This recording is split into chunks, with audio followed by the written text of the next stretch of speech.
Underdog fantasy football, football cards, investing, collecting, flipping. We've been doing a lot of flipping. I'm joined by with with my co-host as always, Steve the Hitman Scaladesi. What's up, Andy? How you doing, bud? Man, it's been fantastic. This past week, I've sold a tremendous amount of football cards, Steve. And I started implementing the plain white envelope strategy, the eBay standard envelope, and the sales were incredible. I think I sold about 10 cards over this past wild card weekend. It was a blast, man. It was a blast. I have to agree. There's been a lot of action, even on players that aren't in the playoffs anymore. And it's just not just that, but the auctions have been getting harder and harder to cleanly snipe as they were before. So that all eyes are on the football card market.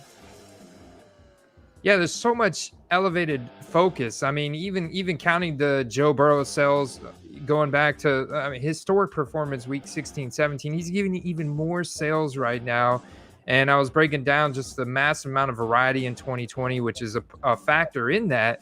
Um, but I mean, I was talking to you before the show, the fact that you're flipping veteran cards. It's not just rookie cards, but you're seeing activity on veteran cards, Hall of Famers, guys that aren't in the playoffs, like you said.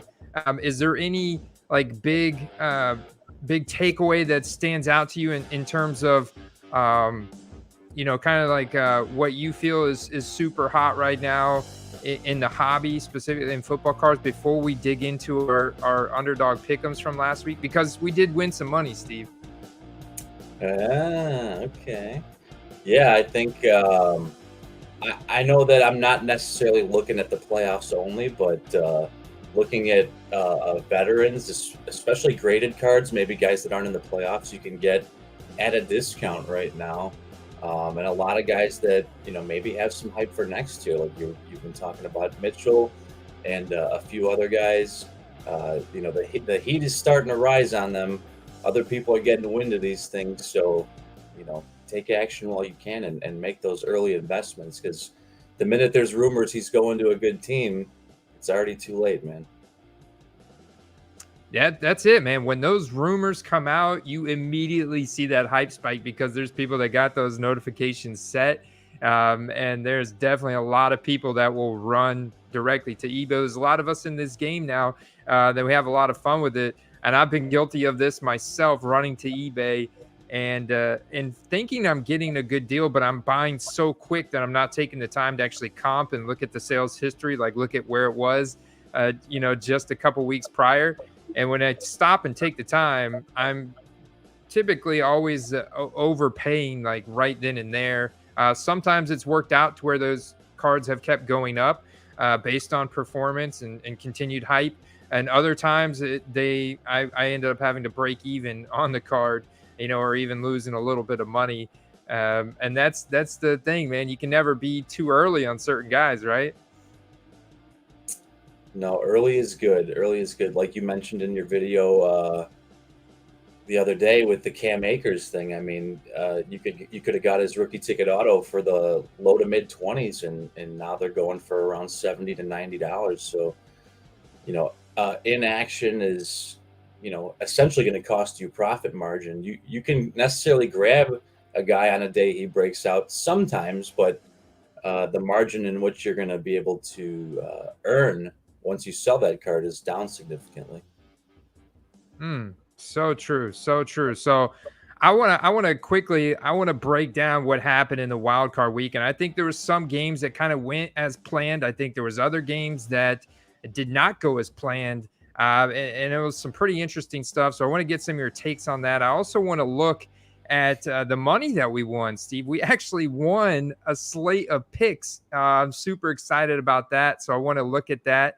And there was actually one guy that pushed, and I want to talk about what that means and what happened there. Let me shout out some of these guys in the chat over here. Don Chownard, he was early, very excited. He said, "Love everyone, but never sell your sword unless you're a blacksmith." Very true. I would agree with that. I would never sell my sword, especially in the Renaissance time period. What's up, Joel? What's up, man? He said, I told you Big Ben was a bum. Not allowed. Got Steeler in the house. Steeler here to back up Big Ben. Steelers here to back him up, man. Is he going to retire? Let us know in the chat if you think Big Ben is going to retire after this. I haven't seen an official announcement come out about that. Also, I'd love to hear Joel's comment in the chat about Deshaun Watson and Davis Mills and what he thinks is going to happen in Houston. Oh, good evening, Raven. What is good? Sean, I hope you're staying warm up there in Canada. I was talking to Steve a little bit before the show. He was telling me how it's like 4 degrees at his house today, and his car was frozen, like literally just blocks of ice on the wheels. Tip of the day is warm your car up if it's below 10 degrees. There you go, guys. Real life tip right there. Right there. Hey, what is going on? Kamikaze Card Collector. He's been picking up Tyler Johnson, Keyshawn Vaughn. Awesome, man. Oh, Brad wants his Vaughn back. You know what? Tell him to reach out to me about that. I'm not sure exactly which card that is or where it's at, but we'll figure it out. So check this out, Steve. We got to share with the people what we won this past week. I got the bracket pulled up, man. So we know the Bengals beat the Las Vegas Raiders. You called that one, Steve. You said they were going to win. You've been a Joe Burrow believer for the past several months. You've been investing in him. And people that have listened to you have definitely made money on his cards. And here he goes. He didn't have a historic game, but 2 touchdowns, I think 260 yards roughly. And Derek Carr throws an interception at the very end of the game. I want to ask you, Steve, do you feel that Derek Carr is a safe long-term investment at this point, or are you concerned about him and wanting to liquidate any Derek Carr cards that you have? I think he'll be a starter in the league for quite a while longer. So I don't think that he's a bad investment. And the fact that his name's being tossed around as a trade candidate is pretty interesting. And if we know anything about that, if he were to get sent to a team with, let's say, some good wide receivers and a good running back, well, I think that only would bolster his value. So I think that you could probably get his cards, I would think, for less now than you could a couple weeks ago. So that might be something to keep an eye on. Yeah, some fallout. I think that's a good little segue later in the show tonight. Maybe look up some Derek Carr cards on eBay to see what that fallout effect looks like, because you never know what kind of auctions end during the week on some rare cards. And you're right, he had one of the most efficient seasons of his career in 2020. He also started 2021 incredibly good, was a passing leader through like the first 4 or 5 weeks, as some weeks was the QB1. And with everything that the Raiders went through this past year, between Henry Ruggs and John Gruden and Darren Waller missing a ton of games, overall, I think Derek Carr's got a lot of positives to take from the season. And you're right, he's probably got a pretty safe future, if not on the Raiders, somewhere. Yeah, and you can imagine what would happen if he landed on a team with an established receiving core. And I'm not taking anything away from Hunter Renfrow or anything, but the rest of those guys are not bad. They're just not established. They're still not quite at their peak. They will probably be above average or even good, but they're not there yet. You could imagine if he had, like the Steelers wideouts or hypothetically like the Bucks wideouts, like he could have had an even more prolific season possibly. What about we're gonna get into what we because we're gonna be making some live bets on the games this week. I want to talk about Dallas and Arizona for a second, because the Los Angeles Arizona game was supposed to be very close. Los Angeles ended up blowing them out. Are you? Kyler Murray threw a really ugly pick six in that game in his own end zone. And do you blame a lot of that, or do you think that we should be trying to sell Kyler Murray cards? Would be concerned about him at all, or do you think that's a factor of Cliff Kingsbury and the play calling there in Arizona? I've seen some consistency issues, I'm not gonna lie, and that game was really bad. I mean, I haven't bought a lot of Kyler. I wouldn't stop investing in him necessarily. He's in too good of an offense, and he's shown so much in his young career already. But I'll be honest, he looked lost out on the field, and I don't know if it's just because the Rams defense is that good, or if the playoff anxiety got to him, or whatever it is. But that was definitely concerning. But if you're still a Kyler believer, I have been keeping an eye on his card prices, and they are down quite a bit since last week. So if you're still in on them, I've bought a few this week, and at the price they're at, I think that certain ones are still worth buying. Definitely. Interesting. Yeah, I mean, he's super young. He's super athletic. I feel like he would be a good investment if for his fantasy value alone, because he's still one of the elite dual threat quarterbacks in the league. And maybe DeAndre Hopkins was a bigger factor than we think. I mean, the thing is, like, you take away elite receivers for other quarterbacks, and they still perform pretty well. But I mean, I know DeAndre Hopkins is a Hall of Famer, so situational like that, when DeAndre Hopkins has all that experience, and I could see that definitely being a pretty big factor. I agree with that, and it's not just from a statistical standpoint. A guy like Hopkins, can draw two defenders, and that leaves the rest of the field that much more open for everyone else. It opens up the run, it opens up maybe the tight end, it opens up the slot quite a bit more. So, yeah, I would agree with that.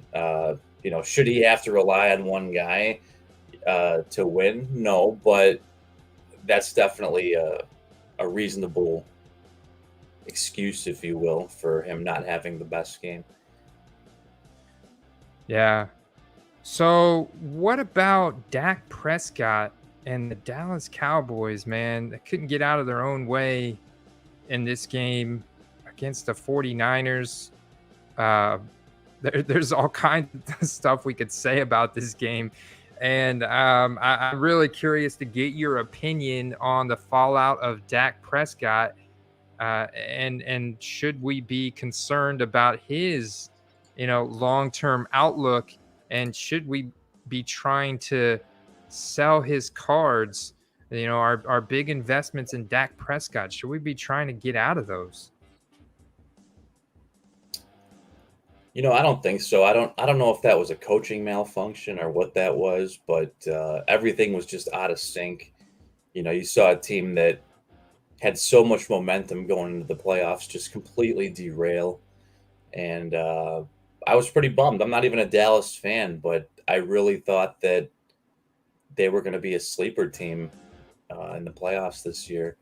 And I'm going to strike this up on coaching. I mean, I don't think they spread the ball out enough. Just so many miscues on penalties. It's hard to put it on Dak. If you can buy him at a discount now because they lost, that's a blessing in disguise. So I'd keep buying Dak. I've been buying Dak still this week, and I would recommend you to do the same.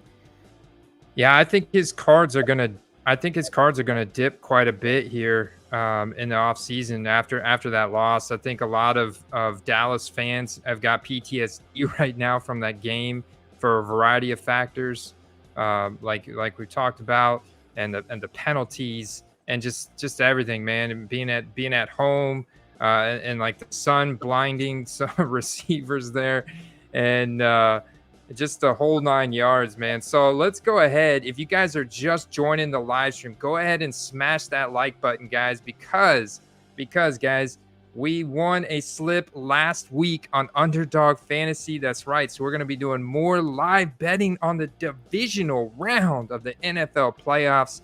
It's going to be a lot of fun, dude. We're going to put some money on the line because we just won $50, Steve. So this was the slate. This was the slip, I should say, that we won. We hit the over on Joe Mixon receiving yards. Got that. He hit 28 in that win. And I do want to ask you, go back to Joel's comment here in a little bit about Joe Burrow selling or holding. I think we know that answer, but we're going to touch on that. Jalen Hurts over 248 total yards. He hit 297, man. He hit that, which is weird because Jalen Hurts missed a lot of passes. And that's like the big knock on Jalen Hurts is that he's not that good of a passer. And we saw Howie Roseman in a press conference commit to Jalen Hurts in 2022. I also saw my man Filthy. Shout out to Filthy C. He said, yeah, well, Howie said the same thing about Carson Wentz in 2020 before they traded him away. I think that Jalen Hurts card prices are going to get very cheap here in the offseason. He did win us some nice little chunk of change on the over here on Underdog Fantasy. Should I be translating that into buying low on some Jalen Hurts this offseason, Steve? What do you think about him? You know, I've been buying him from the beginning. I think I'm going to keep buying him. And maybe this is just a good way to get into some higher end cards of his as his value goes down. If you know they've committed to him, and I've said this from day one. I don't think he's getting the fair shake. Like as a Bears fan, I've seen Bears QBs get insta hate, for being a young QB and not putting Pro Bowl numbers up right away. Another thing to remember with them is I would say they don't have a great running game. I would say that they don't have a good line. I would say that they don't really have good receivers. They have a good rookie receiver, right? But they don't really have anything beyond that. The cliff drops quite significantly after him, and they have quite a bit to work on and build around there. But they have some draft picks they can use to enhance their team or to trade away to enhance their team. So I think Hurts is still a good play. He's a good fantasy play. He might never be Patrick Mahomes, but he doesn't necessarily have to be relevant.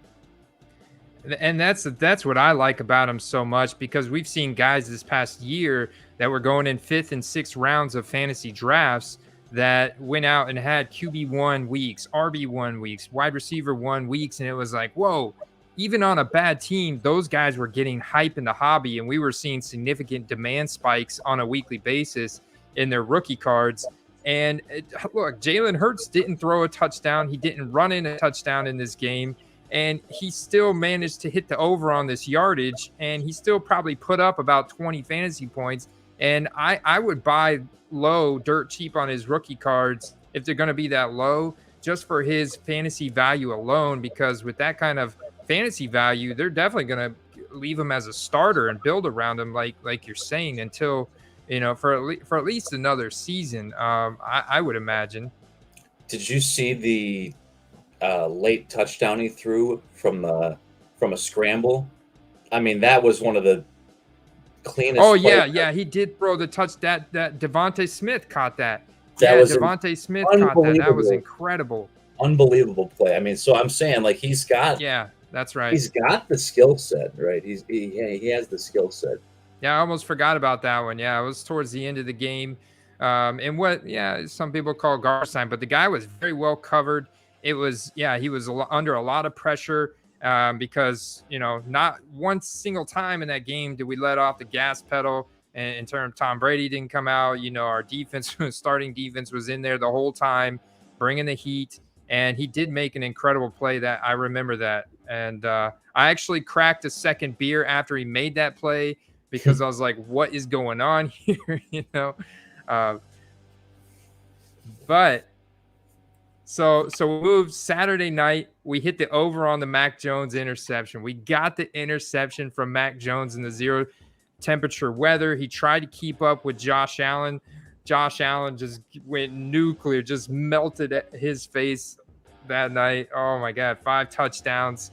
Insane performance from Josh Allen. However, his rookie cards were already very expensive going into that game. They've been expensive all season. They've been expensive since the end of last season. So that's why there's a perception of a loss of value on his base cards, and that's because they were just astronomical to begin with. It's like the same thing with Patrick Mahomes, very pedestrian game from him as well, but they get the win. Like I hear comments in the chat here. Ben Roethlisberger's a bum. He couldn't get it going. Certainly can't keep up with Patrick Mahomes, right, Steve? Yeah, not many guys are going to keep up with Mahomes, but there's maybe, I don't know, I'd say at least two other guys in the league. We're not going to count Brady, but two younger guys in the league that have that potential ascent to Mahomes level greatness. I think that Josh Allen's already there, but two of the other guys that are younger, I would say, are Herbert and Burrow, and they are definitely going to be vying it out for who the best QB in the league is going to be. I've been saying that for a few weeks, and I still think that I kind of called it that you might see a changing of the guard. If Burrow could win a Super Bowl this year, that would do some astronomical things for his card values. Massive, man. Massive. That you're going to start seeing, base absolutes and base rookies and stars and all the base cards getting to a respectable level, like we've seen for Patrick Mahomes. I was looking at eBay comping Patrick Mahomes the other day, and Patrick Mahomes like base score rookie card, and he's in his Texas A&M jersey, and that's like cards like selling for like $20, like $20 or $30, and it's pretty wild. And Raven shares the same sentiment about a dual threat quarterback to win a Super Bowl before they start getting the recognition.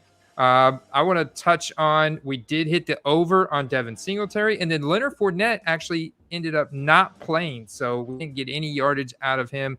And they actually pushed this, so they still gave us half of the value of this ticket. So we won $50, and we actually did pretty good on this one as well. We hit the over on Tom Brady. He got it by 0.5 yards. Gronk got a touchdown. Keyshawn Vaughn hit the over on 46.5. Tyler Johnson didn't quite get there, and Jalen Hurts didn't quite get there on the rushing yards. But we hit on that one, so I'm really excited about this. I'm pretty sure this was the one that I picked. Yeah, because it was the George Kittle over, and you told me not to do that, and I went against the grain there. This slipped. This was my slip right here, guys. This is why we have Steve on the show.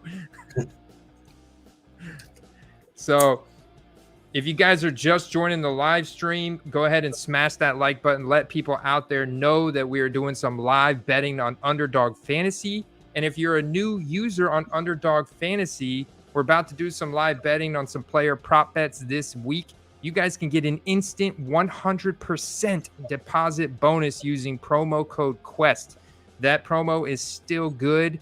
And it's incredible for new users, right? You can put in as little as 10 and get $10, or you can put in as much as 100 and get $100 instant deposit bonus. And you got all kinds of free money to do live betting. Pretty soon we're going to be doing 2022 best ball drafts. We're looking at forecasting the players are going to perform the best over the course of the entire 2022 season, which are going to be the guys that you want to invest in their rookie cards, because those are going to be the guys that go up the most in value. Right, Steve?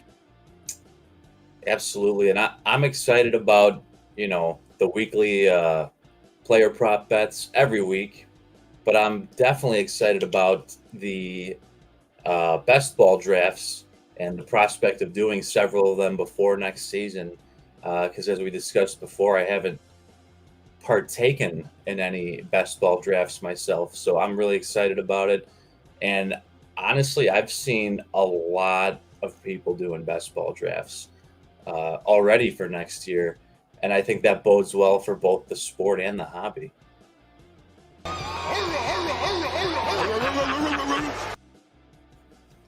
Yes, sir. So we look at the slate this week, right? We got the Titans fully rested, wide receivers healthy, possible Derrick Henry hosting the Bengals. All right, so the first the first pick'ems we're going to look at, the Bengals. And going back to Joel's comment, sell or hold Joe Burrow. I would personally hold him right now, unless you've got an insane amount of profit and you want to make some money, maybe go buy yourself a new car or something like that. You got some some rookie ticket auto Joe Burrows. Would you agree with that assessment of Joe Burrow rookie cards? I would, and I'll be honest, it's been really hard not to list them this week with all the hype going on right now. But I'm probably going to list a couple, and then hang on to a majority of them. But the ones that I have a ton of money on the plus side for already, I'm probably going to list, and then some of the ones that either are worth significantly more or I don't have as much profit margin, and I might just hold because I don't think that this is the highest point for him just yet. I do think that they can go pretty far in the playoffs, and I would actually hazard to say I could see them in the Super Bowl potentially.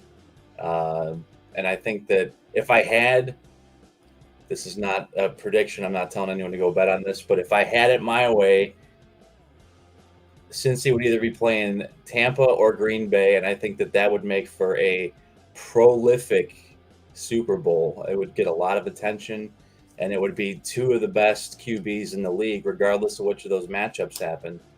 I mean, actually, if you look at even the Bills and KC, I mean, you have some of the best quarterbacks in the league that are going to be facing off in the Super Bowl, no matter what at this point, right?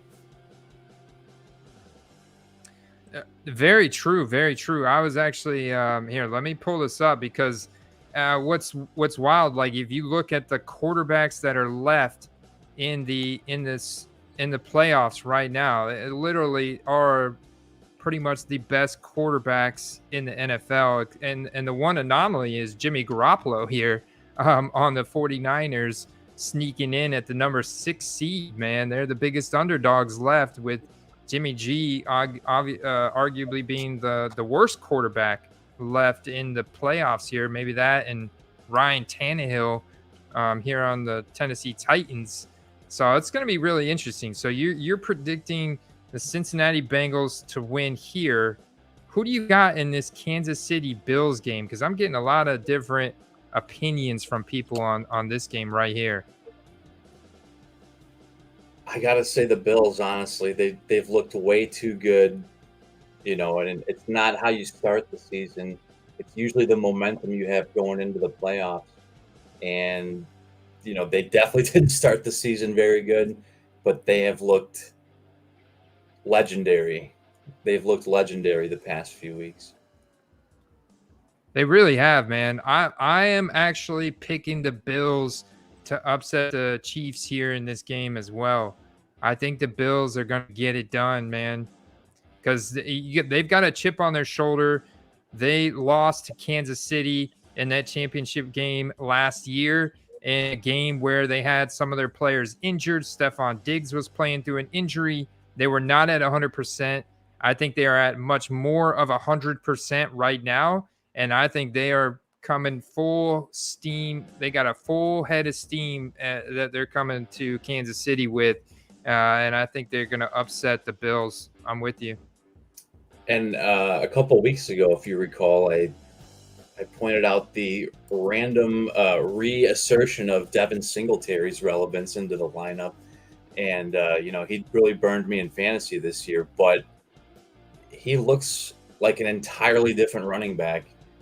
It's almost like he was holding himself back all year, and now he's being unleashed. So, I mean, if you're a Bills fan, you got to be happy about that.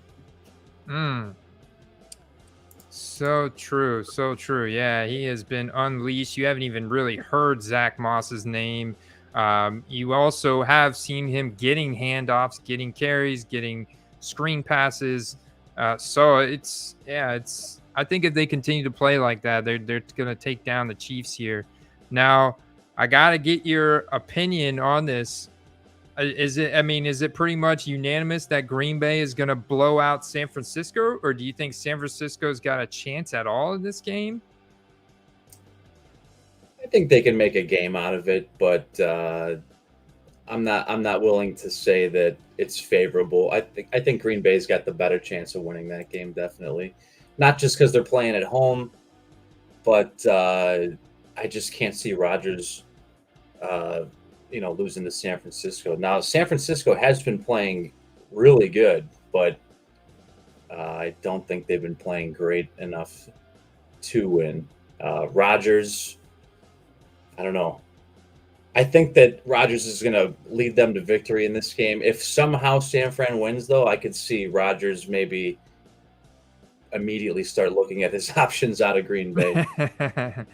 That's the straw that breaks the camel's back, right?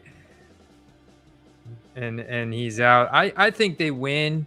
I would like to, like the Buccaneer fan in me would love to see San Francisco upset them than to travel to Tampa if we beat the Rams. And so we don't have to travel to Green Bay and play in that. But the chances are Green Bay wins. What do you think about the Rams coming to Tampa on a short week? How you feeling about this game? The Rams have, in my opinion, underperformed, even given their record for the whole season.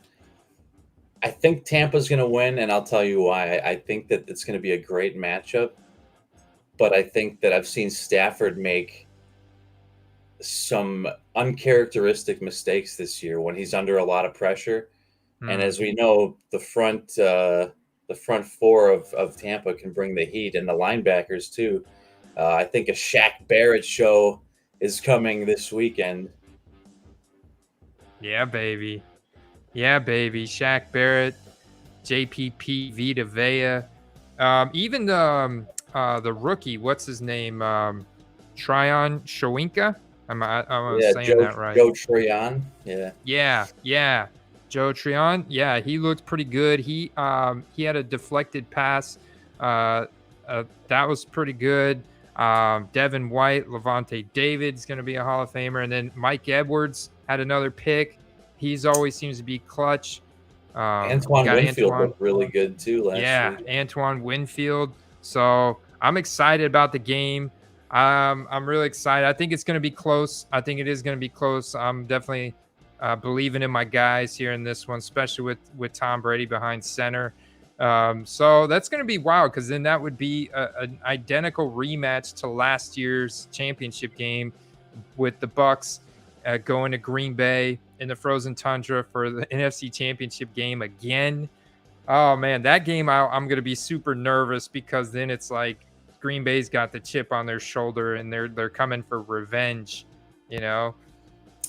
I'll admit, I think that of all the teams that Tampa would be at risk of great danger of losing to, I think Green Bay is definitely highest on that list, except for maybe the Bills. The Bills, man, the Bills. This is good stuff. All right, let's look at some of these player prop bets. I see Epic Kingdom just joined us here in the chat. Playoff Tom will show up. I'm counting on it, Epic. Mike Ham said Rodgers will be in Tampa after Brady leaves. Is Brady ever going to leave? I think he likes the weather down here, man. He likes the boat tours, the boat parades whenever he gets to practice throwing the trophy around. And if they can buy him time to throw the ball, and if they just keep a plus offensive line in front of him, I mean, he could play till he's 50. That reminds me, I am worried about Tristan Wirfs. I haven't checked on his status. I haven't seen anything major, so I almost feel like he's going to play. He hasn't? That makes me a little concerned, but what about Ryan Jensen? Have you seen the status on him? I haven't. I looked up Wirfs because I was watching some auctions earlier, but that's a huge blow to that line. I mean, he's a pretty outstanding lineman, if not maybe the best on their line, and losing him for half of last game and maybe all of this game is a pretty big deal. He's the highest graded right tackle in the entire NFL by PFF. So I mean, he's straight up all pro. I'm hoping that that ankle, man, get some get some. I don't know, man, what they got to do, but hoping he can play. If not, that other dude's gonna have to step up, and we're just gonna have to double Aaron Donald wherever Aaron Donald's at, and Von Miller got to cover those guys. Gronk's good at blocking. We're gonna need him though in the receiving game as well. It's gonna be a good game, man. We're gonna need our defense to step up big time against Stafford, force some turnovers, maybe get a couple defensive touchdowns, and then Brady's gonna have to throw quick. Yeah, I could see them rolling out a couple 2 tight end sets. I could see maybe even like a 3 tight end set of jumbo set, and to shore up some extra blocking if they decide they need it. But that could spell for a pretty big game for Cameron Brady. It looks like they're actually going to him again, whereas earlier in the year when Gronk was out, they weren't on the same page. It seems like he's got at least a little bit of chemistry with Brady all of a sudden.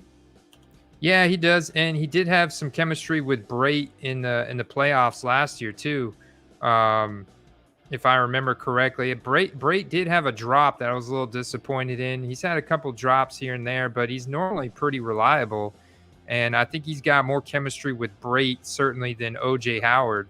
But I mean, I like that jumbo set. I mean, because those guys, that's a dynamic trio, man. OJ Howard could come out and have him a little game too. Yeah, and when you have that kind of set, you're going to see a lot more Fournette or Gio Bernard or whoever's running the ball this week. All right, so let's dive into some pick'ems, guys.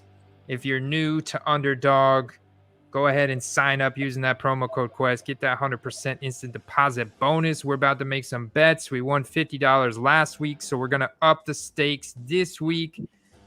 Do you think it's safe to target? So I was reading a little bit something about Tennessee. They don't blitz with more than 4 guys. They don't like to bring additional pressure very often. They blitz at one of the lowest rates in the league. However, they're very successful in putting pressure on quarterbacks with just 4 guys. And so I'm thinking that Burrow is definitely going to have to get it out quick. And I'm wondering if this over-under here on Joe Mixon at 85.5, rushing and receiving, looks pretty good. The T. Higgins, do you think this is a bigger T. Higgins or Jamar Chase week? Joe Burrow's also got a 0.5 interception on here. What are you thinking about these over-unders on these Bengals players, or should I skip it altogether? The number's a little bit high on Burrow only because it's away, and it's Tennessee defense isn't remarkable, but they're in the playoffs for a reason. So I don't know if I like any of those numbers particularly, but I don't know, man. Jamar Chase proved that even last week he can scorch people multiple weeks in a row, even when you game plan for him. So something to consider. I will say that Burrow, I think the over on the interceptions honestly might be one. It is the playoffs. He doesn't throw a lot of picks, but I just got a hunch on that one. Well, I'll say this. Here's my hype index chart for defensive edge and linebackers. And you see this man right here, Harold Landry III. He plays for the Tennessee Titans. He's a beast. I see Rashawn Gary on there. I've seen his card values go up quite a bit as well. So Harold Landry III has had 12 sacks this season. 12 sacks this season, so that's really impressive. He's going to be putting some pressure on Joe Burrow this weekend. You better believe it. Did he throw any picks against the Raiders? No, he hasn't thrown any picks in quite a few weeks, man. Yeah, I mean it's an inevitability. Unfortunately, I don't want him to. I'm a Burrow believer from day one, but I think that there's an inevitability when you're throwing the ball 40 times a game that one can get tipped and picked off, especially if there's that much pressure coming onto him. Yeah, the last time he threw a pick was in week 13 at the Chargers. He threw 2 picks, and then in week 12 he threw a pick against Pittsburgh. And he's definitely, went through a stretch there where he threw a pick every week, weeks 5, 6, 7, 8, and 9.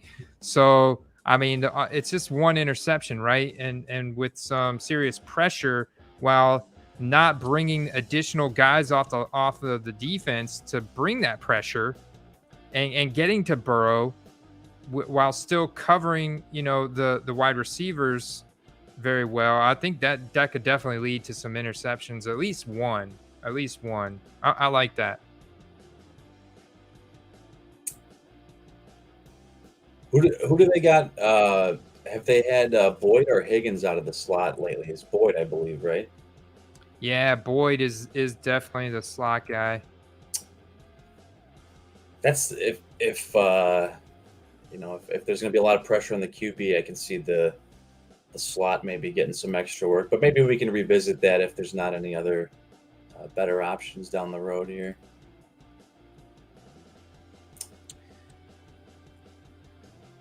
Ooh. Tannehill rush yards. That seems pretty low for Tannehill. He's a very tactical scrambler. He does do pretty well. In fact, his little jump man touchdown celebration is one that I've seen many a times this year. He's actually, I think, a better runner than a lot of people give him credit for. He's not going to bust off the 30, 40, 50-yard runs regularly, but, as long as you move the chains, I guess that's the only thing that really matters. Yeah, and look at coming down the stretch here in week 14 against Jacksonville, 29 rushing yards on 4 attempts. At Pittsburgh, week 15, 18 rushing yards on 5 attempts. Week 16 against San Francisco, who brings a lot of pressure, 3 attempts for 22 yards. So, and then in week 17, they literally blew out the Dolphins so bad he didn't really have to rush the ball. So, I could see this game being a lot closer. I could see him really needing to convert 3rd downs, 4th downs, rushing the ball when needed. I like this. I'm liking this over on the rushing yards a lot right here. I think if we take that over, how do you feel about the under on the passing? Well, if we take that over, then we can't take another prop on the same player. I forget they did it that way. But that could be very well the case. When I look at his passing yards, dude, his passing yards have been very low. He hasn't thrown over 235 passing yards since week 11 against Houston. Yeah, and obviously if he's going to have Henry back, I can see them just force feeding the running game. Derrick Henry going to be on the slate. He's not actually on here, so it's a little. It's going to be a decision on Friday. It's going to come down to not game time, but yeah. I think he's 100% playing, but you can't blame a betting site for playing it safe.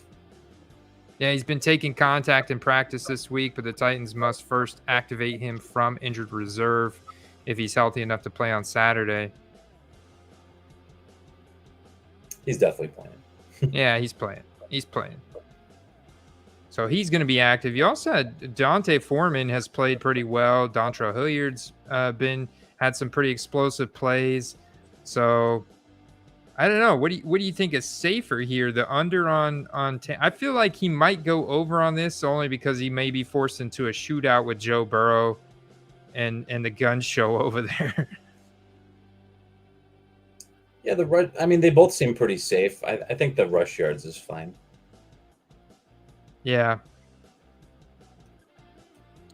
And then we got don't know if I like any of those other ones. I mean, the Julio Jones has been such a bust. I mean, if I was even going to look his direction, I would almost automatically think under.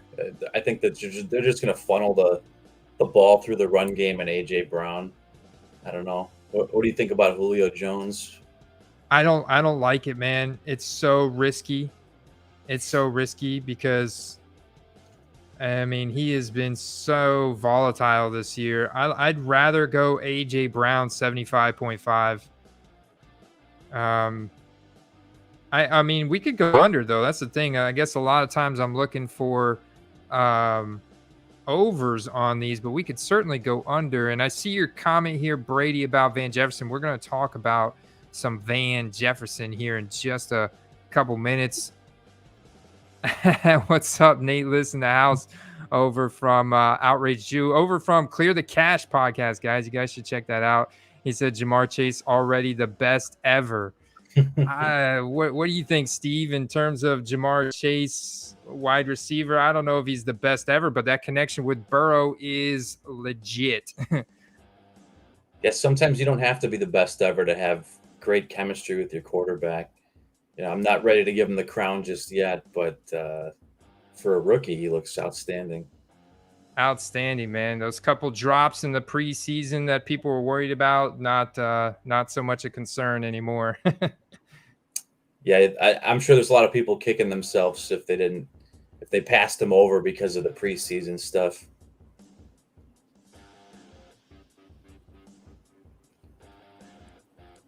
I think we should leave Julio Jones and AJ Brown alone for now because I think there's going to be some juicier props here as we go down the sheet. Agreed. You know, this is another game. We thought that there may be an elevated rushing attack this past Saturday night, the Buffalo Bills and New England Patriots. In a lot of ways, there was, but Buffalo certainly with Josh Allen's 5 touchdowns. Put it to him, man. And now you got a game at Green Bay Saturday night at 8:15. I can't imagine it's going to be much warmer, Steve, in Green Bay at 8:15 at night on Saturday. And I really have grown fond of Elijah Mitchell on the San Francisco 49ers this year as a rookie. He really hammers that stretch gap run play well.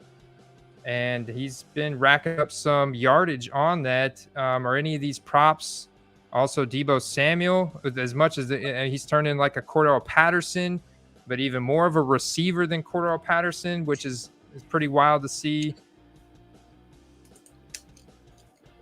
I like the Elijah Mitchell. I feel like he's a guy that I've been talking about a lot during the year, and a lot of people still aren't willing to give him the credit he deserves.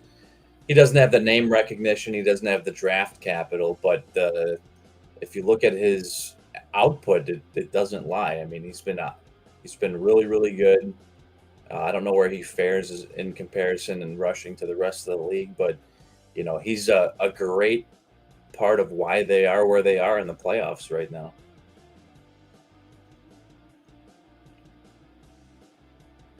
Yeah, no doubt, man. No doubt. I like the Elijah Mitchell play. I think they go to him early and often. Now, do you feel better about I feel like when it comes to the receiving yards, they're more apt to throw to a Kyle Juszczyk or a Jeff Wilson or somebody like that than they are to Elijah Mitchell. I feel like Elijah Mitchell's strictly pretty much getting the carries.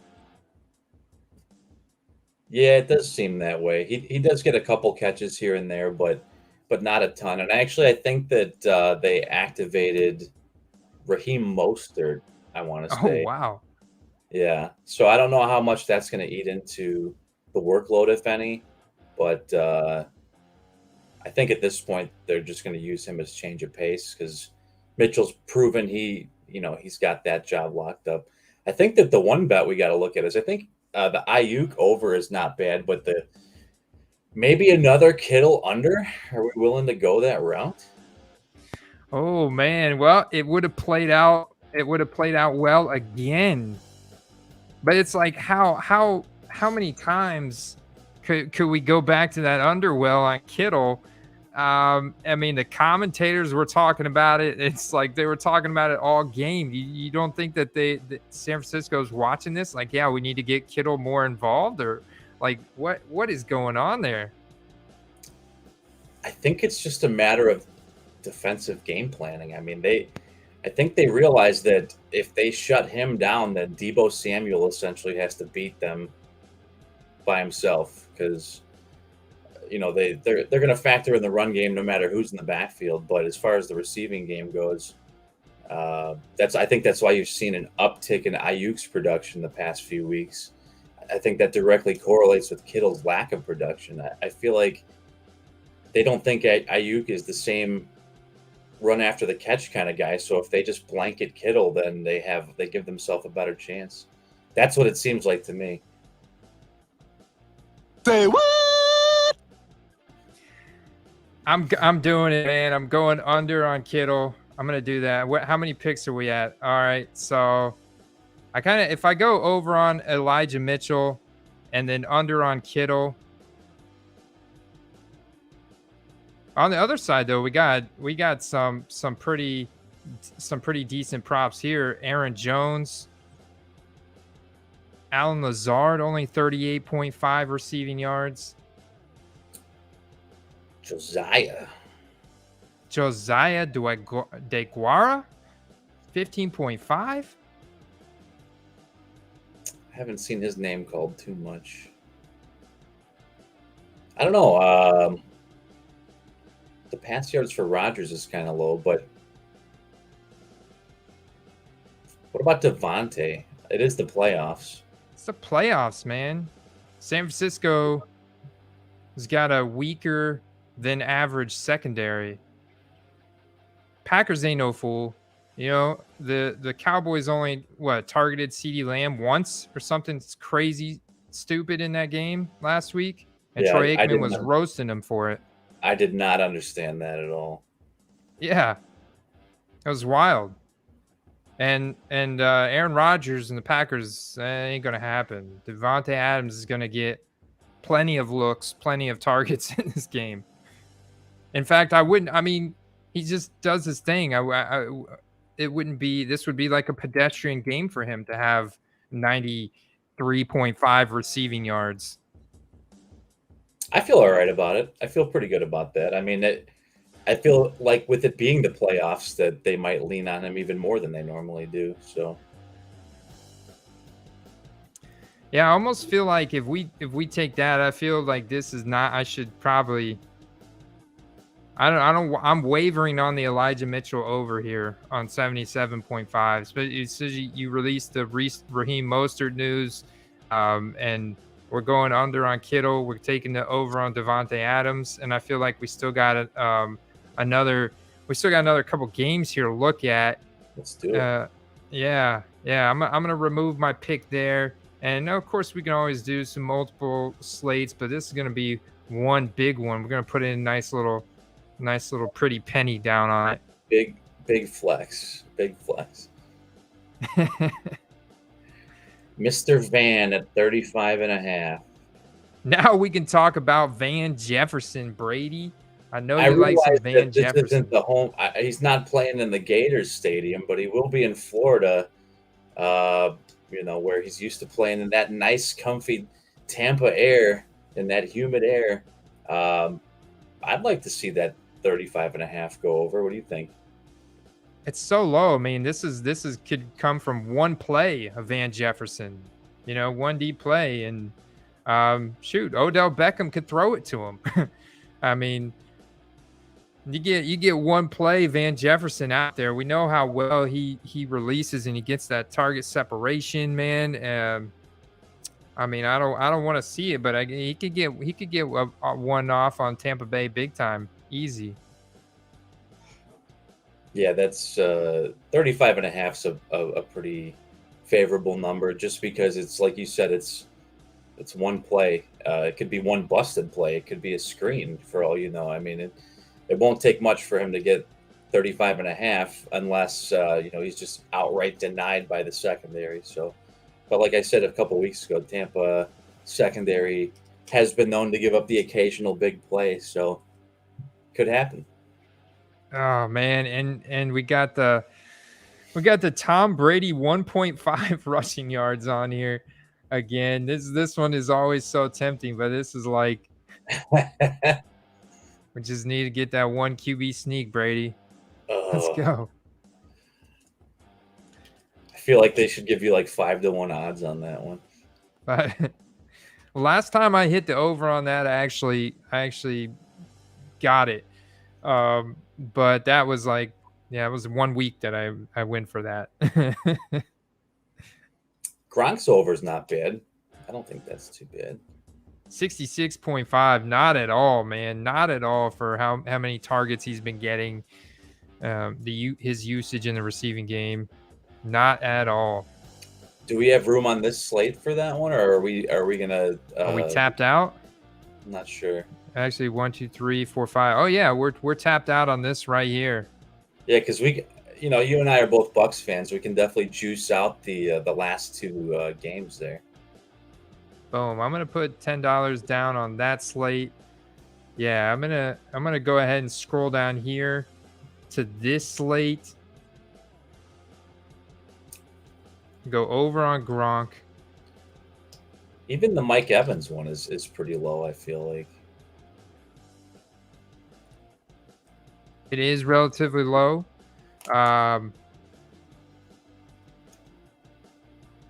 He's definitely going to be covered by Jalen Ramsey. Jalen Ramsey's going to be shadowing him. But I know he's going to get targets, and I know Brady can put it over the shoulder of Jalen Ramsey right in there for Mike Evans. And there's no defenders that can stop a perfectly thrown ball to Mike Evans, over the shoulder. He's just too big of a wingspan.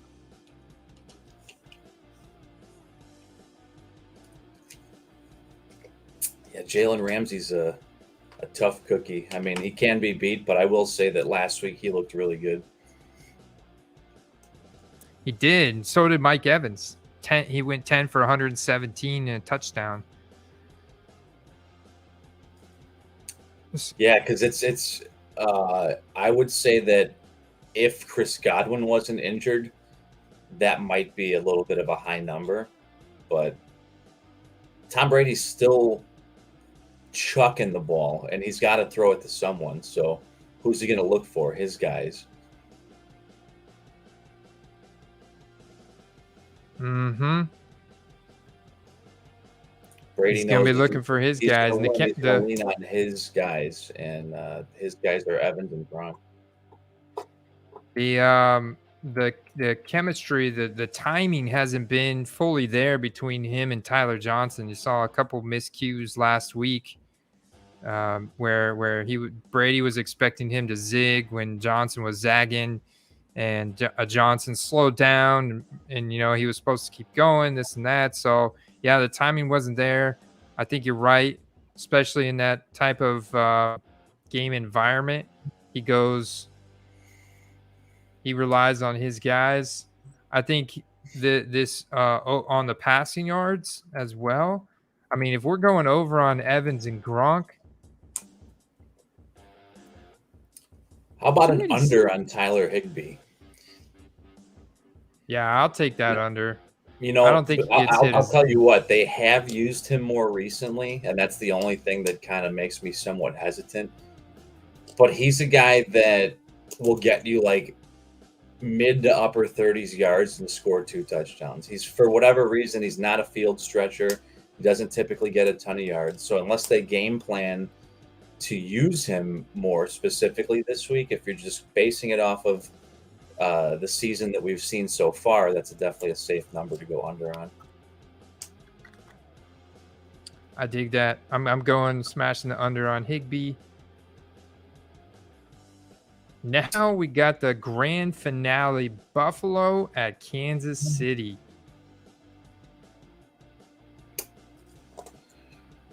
Ooh, that Josh Allen, 329. It's a big number. That's crazy. That's crazy how high. You know what? Despite being jaded, I am going to say over on Devin Singletary. I've called his over 2 weeks in a row, and I think that they're still not giving him the respect at 59.5.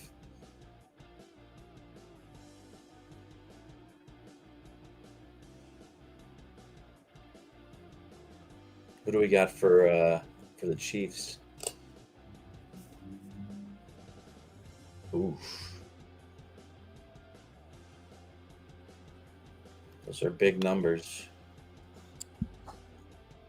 Big numbers. Mahomes, though, I feel like if Josh Allen's over-unders at 329, we don't even have a Chiefs running back prop on here. Because last week, it was like, where the hell is Darrell Williams? It was a Jerick McKinnon show. And the volatility for sure. Yeah. And then you got the rookie Derek Gore in there, the mix him in there.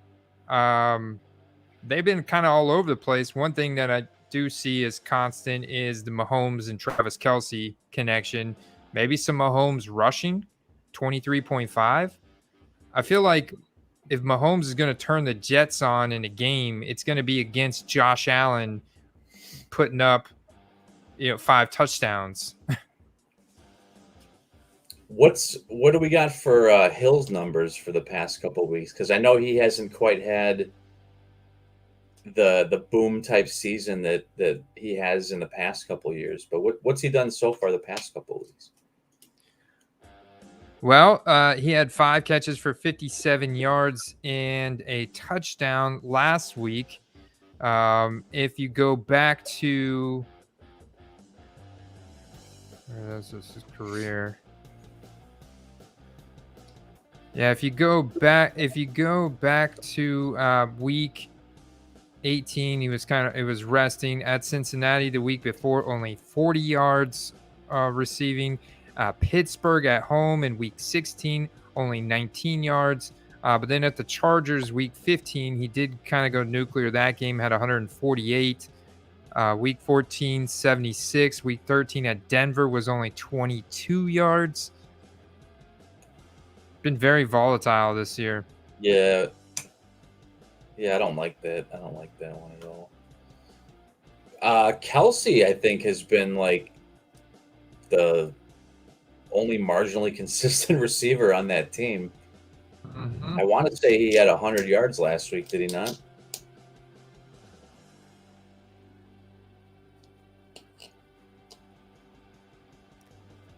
Well, this is I'm looking here. I don't see he does. I think he did. I don't actually have his stats from last week in front of me, but what I am looking at is that the fact that this is going to be a difficult matchup for him this weekend against Bills linebacker Matt Milano. So they usually use him to cover opposing tight ends. He's given up the fewest yards per target in the NFL since 2017. He also leads the NFL in coverage success rate and catch rate allowed over expected. Yeah, he had 108 last week. So when the Bills played the Chiefs in October, Kelce had 6 catches for 57 yards, but he did find the end zone once. So it could be a Tyreek Hill over on this game, or we could go Travis Kelce under. If we're gonna count on like the analysis of Matt Milano being able to hold him. Or do we want to duck KC altogether and look at some Dawson Knox, who's been pretty hot lately? Ooh. Yeah, man, 37.5 receiving yards. That's it? Let's see what he did last week, because I remember hearing his name quite a bit last week. He went 5 for 89 and 2 touchdowns. So in the week one before, incredible touchdown in the back of the end zone. Week before, he had 49 yards. And then he was kind of like week 17 and 16, he was pretty much invisible. But I feel like they're using him a lot more all of a sudden, so I don't feel too bad about 37.5. What are you thinking? Josh Allen's I like kind of it. on I'm fire right going. now. He's going to be throwing the ball. I like it. I'm going over on Dawson Knox, 37.5 receiving yards. Boom, check that out. That's another full slip of 5 picks. We're going to put in another $10, guys. Potential to win 200. Go. Let's do it. Let's make the barks happen next week again. Let's make it happen. Let's make it happen. Let the card dog bark again. Yes. We want that card dog to be barking. So now, guys, we're going to translate this knowledge. Now I see Brady here in the chat talking about Van Jefferson. With the obvious, relevance of Cooper Kupp being the favorite target of Matt Stafford, with Odell Beckham being picked up by the Rams this season. You saw a significant spike in demand for his rookie cards, especially this past week after he throws a touchdown. They got him involved in the quarterbacking game, and they made a whole spectacle about it. The one guy that hasn't got much spotlight lately is Van Jefferson, who we know is an elite route runner, incredible speed. He's a very dynamic wide receiver that comes really highly rated from the University of Florida.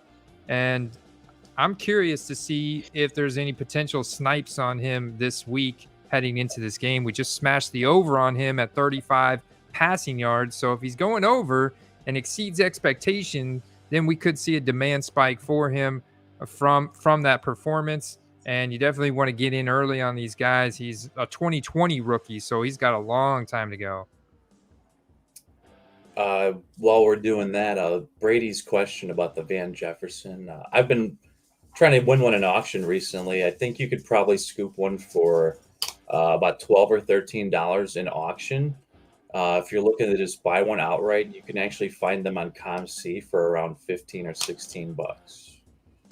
And that is the college uniform version. Oh, yeah, I've actually got one of these, man. That's a nice card. I love that card, and being also a Gators fan and a Van Jefferson fan, that's a card that I've been looking to pick up for myself. Ooh, look at that playoff ticket right there. Wow. I know. Dude. I was looking at this because it's numbered out of 49. Oh, snap. Check it out. You Jersey see what number. I see? Jersey number match. You better bid on that, sir. You better bid on that. We got 12 minutes left. You think we could pull it off? I mean, got the whole audience watching us. This is might be a little difficult. We might have a little competition. Well, there's 19 watchers on it, so. What do you think this will end at? It seems like a lot of his cards are on card auto. Have you noticed that? I have noticed that, and I've also noticed he's got very good penmanship.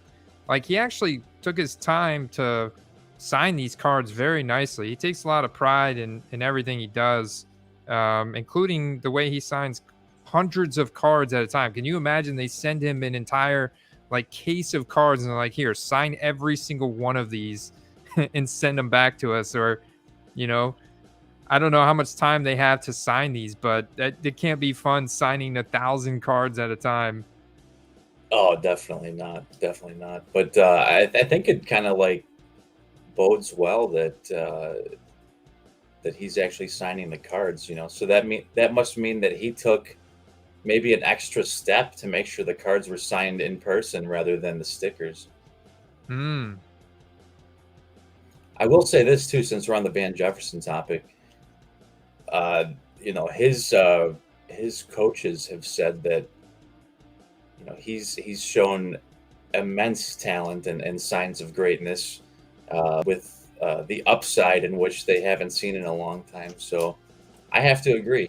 And it hasn't translated into fantasy stats just yet, but we have seen glimpses.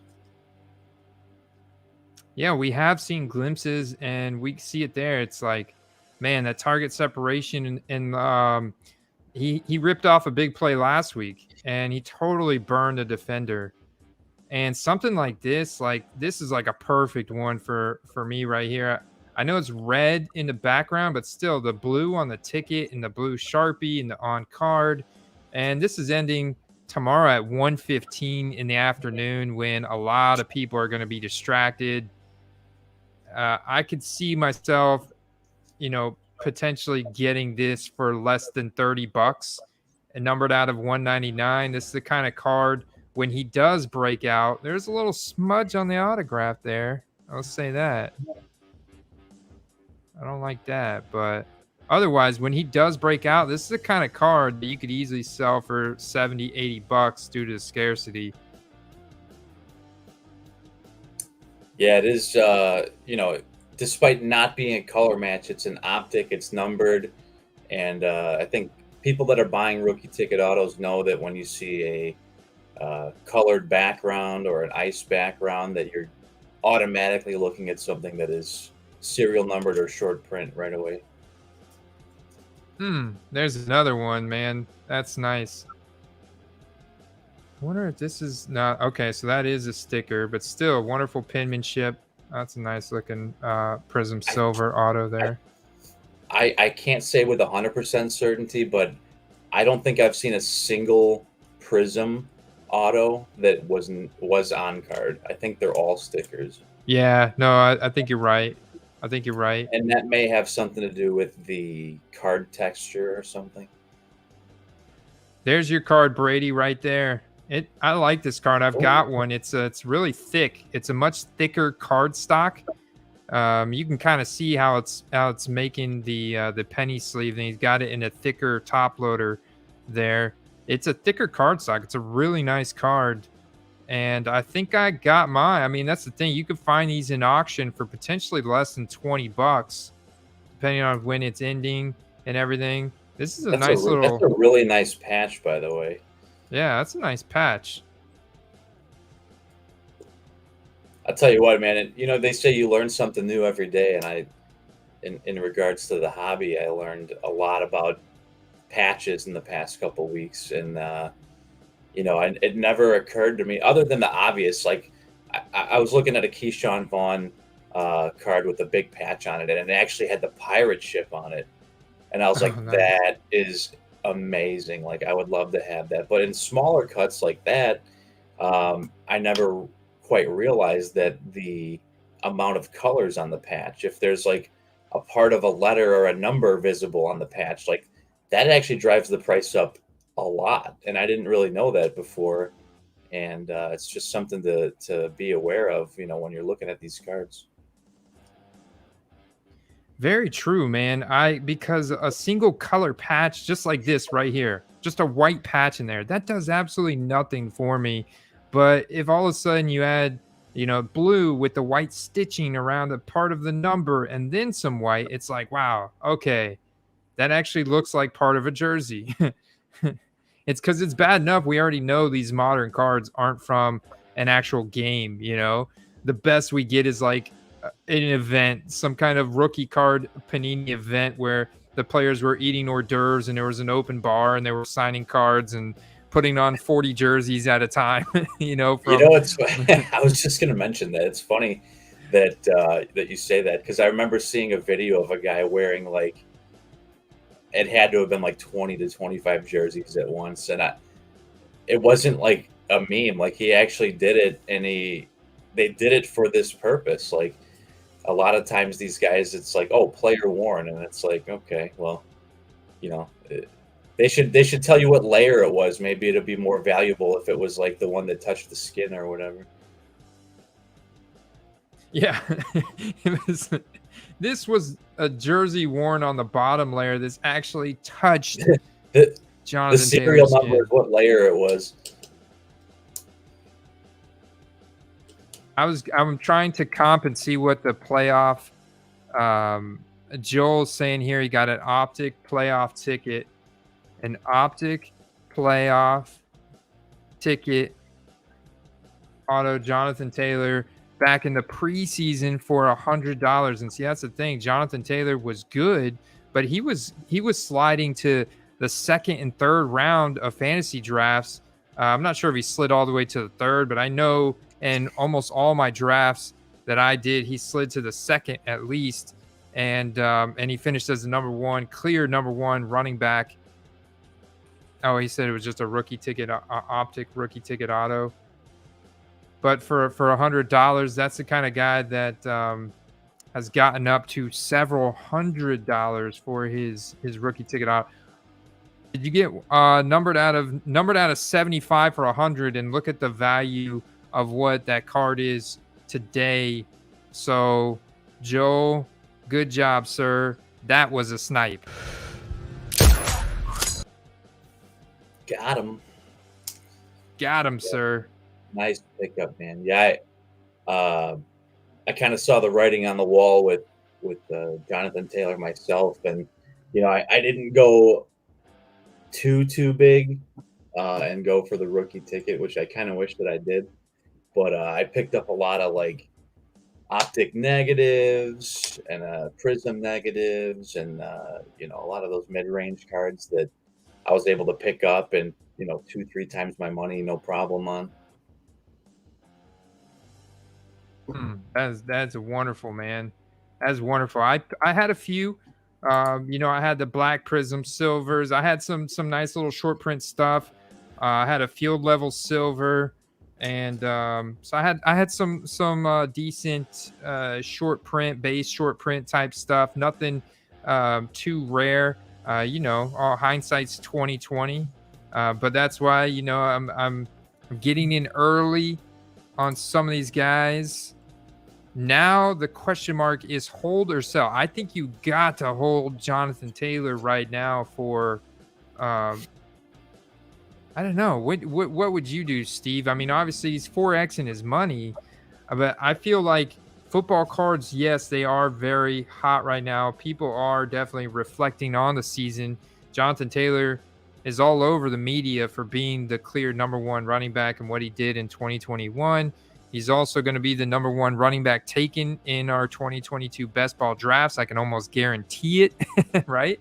And so come draft time, I don't know what the Colts are predicting to do in the draft, but guys, we'll let you in on a little thing. Last year at this time, we saw an increase in the value of a lot of football cards up to the draft. There was a steady increase up to the draft, guys. So I think we're going to see that again, because the draft gives all teams in the NFL a chance to improve their team and to take the next step in being a better team in 2022. And so it breathes new hype into every single one of these teams. So we could see his values peaking around the draft, even if the Colts draft a defensive player. I don't know what their draft projection looks like now. I know it's not going to be anything too crazy. I don't even know what they're doing with Carson Wentz. Yeah, I do agree that he's a hold. If you have that much profit in the card, I would probably advise to sell. And that's simply just based on risk factor of the position. If you're already at 4 times your money, I think it would be foolish to maybe take further risks. I mean, we see a lot of crazy stuff in the NFL this year, from guys getting in DUIs, car accidents. He could slip and fall in the off season. God forbid something ridiculous like that happens. But I mean, things do happen, unfortunately. And, he could get hurt in the preseason. Who knows? You don't want these things to happen. You don't want to be caught sitting on guaranteed money if you've already made, a hypothetical gain on your investment. Yeah, that is true, man. You've got so much profit in that. I do like cashing that one in.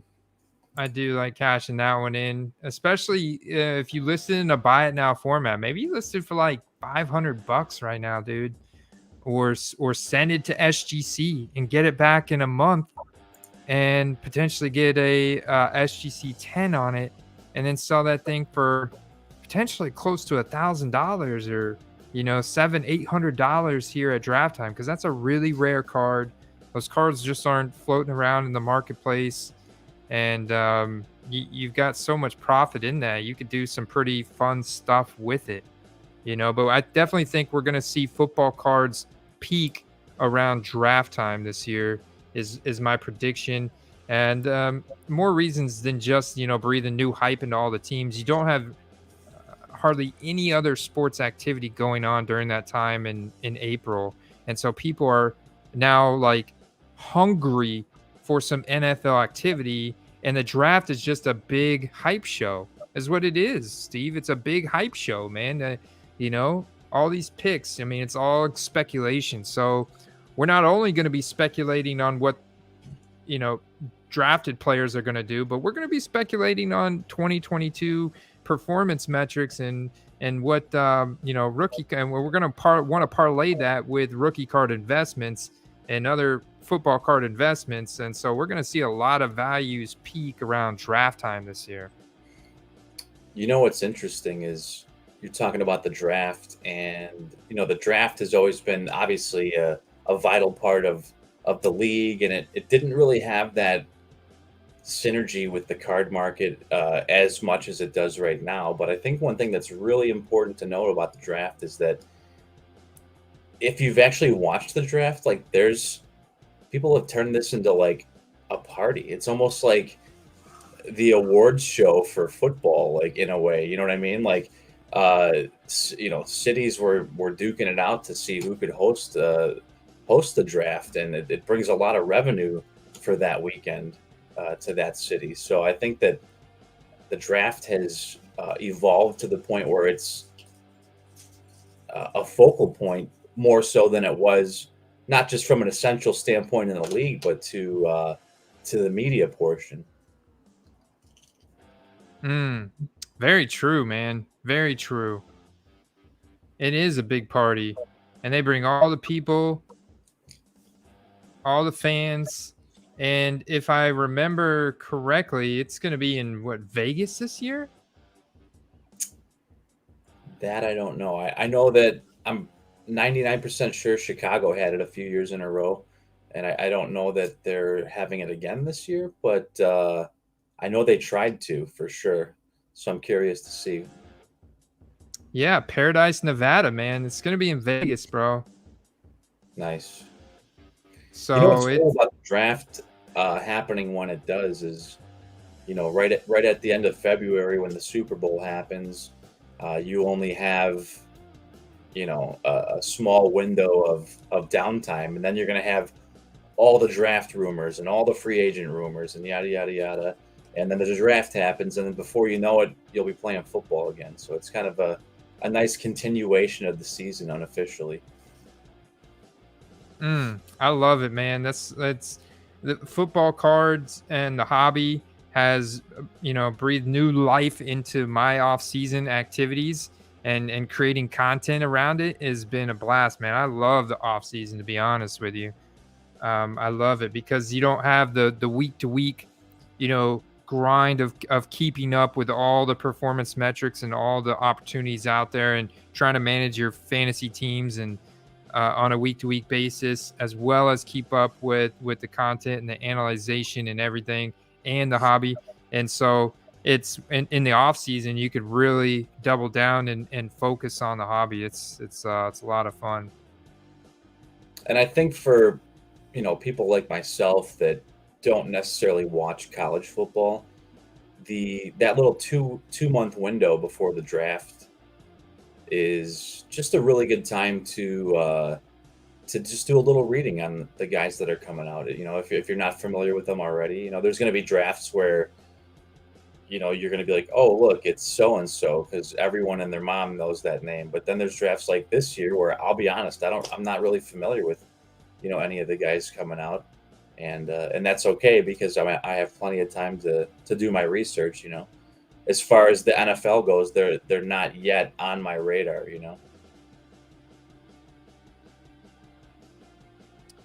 There you have it, guys. So in terms of one play that that you want me to look into right now while we're on here before we sign off, who would that be? Could be a player in the playoffs, could be a player that you're bullish on for 2022, draft impact.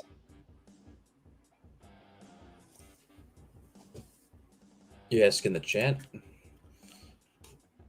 I was asking you, but I'd love for the chat to chime in as well. Definitely want you guys in the chat, smash that like button on our video live stream tonight.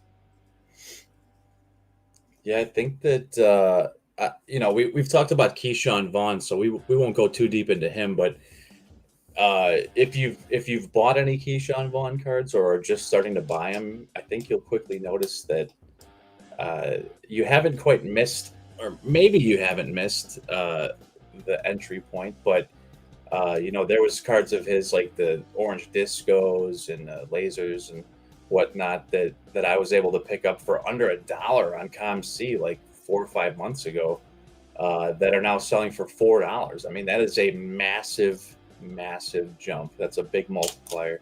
And even if you're getting in on some silver prisms or whatever, if you take a look, his cards have been going, because I've been watching his auctions and they've been going higher than they normally do. Somebody got some deals on that red one right there, though. Oof, son. Yeah. Dude, that is a sniper. Big snipe. Color match, numbered. There's definitely still some opportunity, and that's the thing with 2020, with how much variety and how much quantity they printed. Like there's just there can be so much in the marketplace, especially for a guy who was drafted in the 3rd round, so they printed him in quite a bit. They printed him in all the major stuff, and so there's a stunt, like, dude, a red wave rookie prism with the autograph numbered out of 149. That's a really nice one. You comp this out to, comp this card out right here to Jonathan Taylor. I'm not saying that it should be at that, but I'm saying to get an idea of what the ceiling could be if he could become a number 1 running back. That's what you want to comp it out, or comp it out against Cam Akers, who just recently broke out Monday night. I mean, let's comp out what a silver prism rookie auto Cam Akers is going for. Here's the thing to ponder over. Even if his, on the low end, even if his next season forecast would be to split carries with Gio Bernard, right? Just by being a timeshare running back in Tampa's offense at 50% of the carries, I think his card values still go up from where they are now. They have to go up from where they're at now. Rookie ticket auto Reds numbered out of 199 going for $10. That's like nobody's heard his name prices. One bid. Silver prism autos going for 15. That's like getting one bid on those kind of cards. That's like nobody's even heard this guy's name or knows who he is, or he's just like a walk-on at this point, which I definitely think he's got nowhere to go. His values have got nowhere to go but up. Yeah, I definitely think that after seeing what you just showed me, that there's still a good entry point for getting into his cards, because maybe not all the auctions are being hounded like maybe if it was someone more notable like Jonathan Taylor. But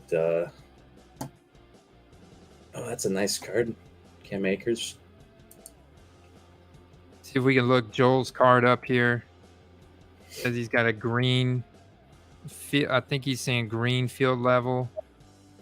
Cam Akers.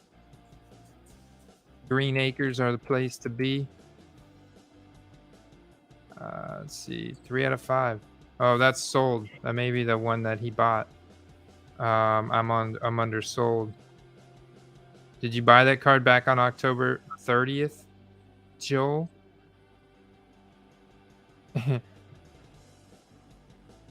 Where you at? Maybe if I put out of 5 in the select green field level.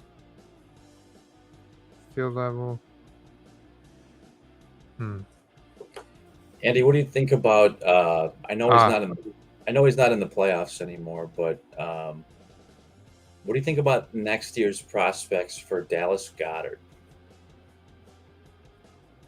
I really like Dallas Goddard, man. I thought he looked incredible in this game this past weekend, and I thought that he's a really good receiver, man. I mean, he could be one of those elite tight ends in the league, and I think I'm in agreement with Carter, my co-host from the Questcast, what he mentioned yesterday about tight ends taking another step forward in the NFL. Because they're going to be more needed because of the flexibility and the speed improvements of defenses. And it makes a lot of sense. And Dallas Goddard's one of those guys who fits in perfectly with a run blocking tight end who can double as a really good receiver. He's got some good hands, good route running. I mean, Dallas Goddard can rack up some serious production, man. He could be an elite tight end next year. I think that I liked him going into this year, and I think next year with him, starting the full season as the number 1 tight end on the team, I think that that's going to be a really good season for him. And I've actually seen, I mean, his prices have gone up naturally because of his production lately, but you can still get like color match optics or prisms for pretty reasonable prices. I've even seen some select silvers go for really cheap, like $3 or $4. He was a 2018 rookie, right? 2018 or 2017, I can't recall. I think he was he was 2018 rookie. Oh wow, look at that obsidian right there. Oh man, those obsidians are sexy. That's a cool looking card. Look at that etching in the background, the football players. That's badass, dude. You and I talked about this after the show a couple nights ago, and obsidian, I feel like in general just doesn't quite get the love because it's overshadowed by prism and optic. But obsidian is a very expensive hobby box to buy, for those of you that don't know. And the cards are, I think almost all of them are serial numbered as far as I know. There maybe is a handful that aren't, but they're really nice, and the autos look really good too. So yeah, that's a really sharp card. Yeah, and look how cheap it is, man. And ending in 52 minutes, numbered out of 50. I don't know. What would you feel comfortable paying up to? Like, what would be your threshold on this? Maybe $10 to $12 at the most. Really? Yeah, and I think that's a legitimate price for now. Mm-hmm. If he puts together a top 5 tight end campaign next year, you could be looking at a value of $20 to $25 on that card. So I'm still going to play it slightly conservative, just because I think you can get it for $10 to $12. And just because of the amount of people watching that auction, I don't think it's going to be able to. You're going to be able to get it for like $5 or $6. Yeah, I'm agreeing with you. I think it'll probably end somewhere around there, that 10 to 15 range. I think that's a good range to get in. I think you're right, man. I think you can get probably a good 25 to 30 with some good pictures like this. Next season after a big breakout, maybe strings a few games together where he's tied in one,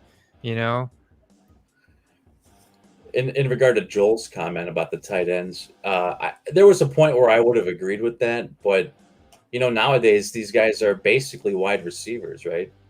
You have them scoring touchdowns, making highlight reels. They're not just sitting back and blocking like in the late 80s, early 90s when you had run dominant game scripts. I think that, the guys like Kelsey and Gronkowski are, still the forefront of what's driving the market. But, before he started having bad games, Waller prices were ridiculous. And Gronk prices are still ridiculous right now, and they deserve to be. But tight ends can be a hard sell, true. But I think if you're going to go in and get a nice card like that Obsidian, or if you're going to get a rookie ticket auto, or something scarce enough to draw the attention, I think it's going to be no issue selling it. I do too, man. I think it's a good storyline. I think it's we're turning into more of a storyline based hobby where it's not just the quarterbacks anymore. Of course, those are still going to drive the hobby, but like you're saying, man, tight ends, defensive players, they're all on the table because if it's a good storyline and they're in the right team scenario, they're getting the production. It's going to translate over to demand for their cards. It just is. I know it is, and I agree with you. Check out this dude's the picture here. I can't tell what that is. Looks like some kind of little Gumby, some little Frankenstein Gumby. 1 minute sketches here. He says, "Is Derrick Henry?" And I think CP was just a typo. Michael Thomas, rookie card, good. I don't know what's going to happen to Michael Thomas this year. I think they want to keep him a Saint. I don't know if he wants to be a Saint. He's a free agent, or he's got an out in his contract. And Derrick Henry, yes, is always a good card to have. I mean, he's Angie from Street Fighter. With Anthony's question, are absolute rookie cards worth it? I'll be honest. I feel like there was a lot of absolute produced. And any card that you can get at the right price is worth it. I wouldn't go buying a ton of product, in my opinion. I've seen a lot of breaks. I mean, I've seen multiple cases opened, and I've seen no kabooms pulled out of those. So I do think that the kaboom pull rate is actually much lower than one per case, like they claim. So I would not necessarily invest in the wax itself, but Absolute does have some serial numbered and like color. I don't know what you'd even call them, like variants that at the right price could be a good pickup for some QBs, maybe. Yeah, and right now you do have the perception of scarcity because there has been no Prism release, no Select, no Optic, and those have all been pushed out to right before the draft. So when you're looking at cards right now, a lot of what you see out there for 2021 guys is Absolute. It's base Donruss and inserts and parallels from that. But Absolute, like you're saying, man, it's turned into a kaboom chase show, That's the big card, man. Everybody wants. Because I'll tell you, in 2020 Absolute, I got a couple packs, and they put so many base rookies in those packs and those boxes of Absolute that dilutes the value of those cards. I probably pulled like 2 or 3 Joe Burrows out of one blaster box of Absolute last year. It was crazy. Yeah, and there's I don't know what the is it the Buy Storm that comes out of the Absolute too? I mean, it's just like the Buy Storm insert, the most asinine insert, which is like selling for less than the base card typically. So it's like we'll get into that in a different episode. But yeah, Absolute. If you can pick up a color or serial numbered variety of a rookie QB, I would say that it's a good buy. But target those singles. I wouldn't expect to make now you could, if you could find some in retail, you could potentially make a little bit money on it sealed because people are going to try and chase those kabooms. They just are, right? Yeah. So maybe that. Otherwise, yeah, I'm with you here, Steve. Target maybe some short print, sealed, numbered, autograph stuff out of it if you see it going super low. Singles of quarterbacks and if you want to get in on a kaboom of like a sleeper, like if you find a kaboom that goes super low for one of these sleeper guys that really underperformed here in their rookie year, that you think will go out and make a big improvement in the second year, maybe you can find a kaboom, get in a kaboom on one of those guys for $50 to $100 or something. That wouldn't be a bad buy if they really overperform next year. I was able to get a nice snipe in on a spot for the Dolphins in an absolute case break, and I didn't get anything spectacular, but I think I won the slot for like $9, which is unheard of. And I got the a numbered Jalen Waddle, which is pretty much what I was hoping to get, some kind of nice Jalen Waddle out of the break. So that's awesome, man. You got lucky, dude. I got burned from breaks the very first time I ever did one. It was horrible. I had one card, and he wasn't even an Eagle anymore. He was traded. Just Carson Wentz. But they still sent it to me anyways. But I was done with breaking after that. Memorabilia. On the flip side, and here's the sad thing about breaking is that my first break was incredible. I got a RPA of Trask and Pitts in the same break. What? And then it sucks that I did that, because then I did a few more breaks after that. I mean, that you got to know that it's like a scratch off lottery ticket, man. You're really, really gambling. But in a way, you're gambling just a little bit less than if you bought the whole product yourself. Very true, man. Well, good luck to you guys this week in your underdog pick'ems. I hope you had fun tonight. Remember, you can always get that 100% deposit bonus using promo code QUEST over on Underdog Fantasy. Or you can catch Steve and I this weekend. We'll be in the Discord. We're always in there. We've got like 10 different channels. We've got collecting channels. We've got Raz channels. We've got eBay sniper channels. We got so much stuff going on there. So we're always in there having fun. You can get access to that. Patreon.com/footballcards. I appreciate you guys for hanging out with us tonight. I hope you had fun. Steve, I hope we win some more money this weekend on the pick'em, so I can translate that into some more football card investments here on the Quest. It's going to be a nice, enjoyable football weekend. Everyone, be safe, buy some cards, watch some football. We'll see you back next week. Oh, Nicholas threw us with the jersey number card. We should look that up real quick before we get out of here. I didn't. I went in on it. I didn't win it. It went for like $55, I think. Oh, it did? I think I had it on my watch list, didn't I? Mm-hmm. Let's see. Let me see. Because it should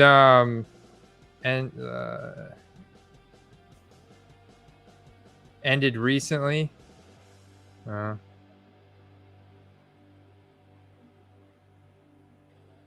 do I see my I'm not sure how to see ended auction. Oh, you just go to the end of the list and it'll show you. Just go to the end of the list. Go to the last page, yeah. Oh, here we go. Ending soonest.